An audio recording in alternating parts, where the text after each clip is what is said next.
মুস্তাফিজুর রহমানের আইপিএল যাত্রাটা সানরাইজার্স হায়দ্রাবাদ থেকে শুরু করে মুম্বাই হয়ে রাজস্থান, সেখান থেকে দিল্লির দরবার ঘুরে সর্বশেষ চেন্নাইয়ে বেড়েছিলেন এই পেসার।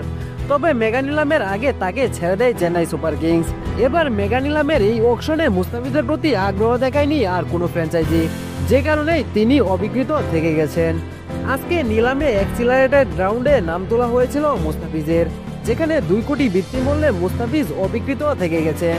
এবারের এই মেগা নিলামে বাংলাদেশি ক্রিকেটারদের মধ্যে সবচেয়ে বেশি বৃত্তিমূল্য ছিল মুস্তাফিজুর রহমানেরই।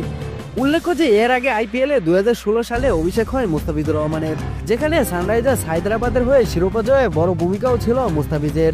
পেয়েছিলেন টুর্নামেন্টের সেরা উদীয়মান খেলোয়াড়ের স্বীকৃতি। এরপর একই রাউন্ডে দ্বিতীয় বাংলাদেশি হিসাবে নাম উঠেছিল রিশাদ হোসেনের।